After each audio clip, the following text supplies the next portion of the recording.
Hello friends, అందరికి నమస్తే. అందరూ ఎలా ఉన్నారు? బాగున్నారు కదా? ఈ రోజు ఎక్కడికి వచ్చానంటే ఇక్కడ గవర్నమెంట్ రేషన్ ఇచ్చే స్టోర్ అన్నమాట. ఇక్కడికైతే వచ్చినాను. ఇక్కడ వచ్చి సామాన్లు తీసుకొని మళ్ళీ జమియాకి పోవాలన్నమాట. జమియా అంటే తెలుసు కదా, సూపర్ మార్కెట్.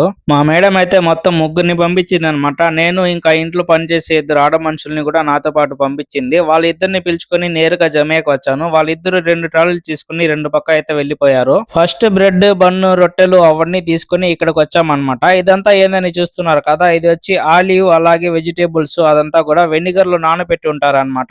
ఇవన్నీ వెజిటేబుల్స్ మరియు ఫ్రూట్స్. ఇక్కడ దొరకని వెజిటేబుల్స్ లేదు, ఇక్కడ దొరకని ఫ్రూట్స్ లేవు. ఇండియాలో దొరకని వెజిటేబుల్స్ కూడా ఇక్కడ దొరుకుతాది, ఇండియాలో దొరకని ఫ్రూట్స్ కూడా ఇక్కడ దొరుకుతాది అనమాట. ఇంకా ఇవన్నీ కూడా ఆకులు. ఫ్రూట్స్ తీసుకునేటప్పుడు ఆరెంజ్ చూస్తే 2 రకాల ఆరెంజ్ అయితే ఉంది. వాళ్ళు తిని చూశారు ఏది బాగుంటుందని. నన్ను కూడా తిని చూడమన్నారు. నేను తింటే ఒకటి వచ్చి చప్పగా ఉన్నింది, ఒక ఆరెంజ్ వచ్చి బాగుంది అనమాట. సో బాగున్న ఆరెంజే తీసుకోమని చెప్పాను. మొత్తం తీసుకుని లాస్ట్ కి బిల్ వేసేదానికి అయితే వచ్చేసాము. బిల్ అయితే 160 దినార్లు అయింది. 160 దినార్లు అయితే మన ఇండియా డబ్బులు 50,000 దగ్గర అవుతుంది అనమాట.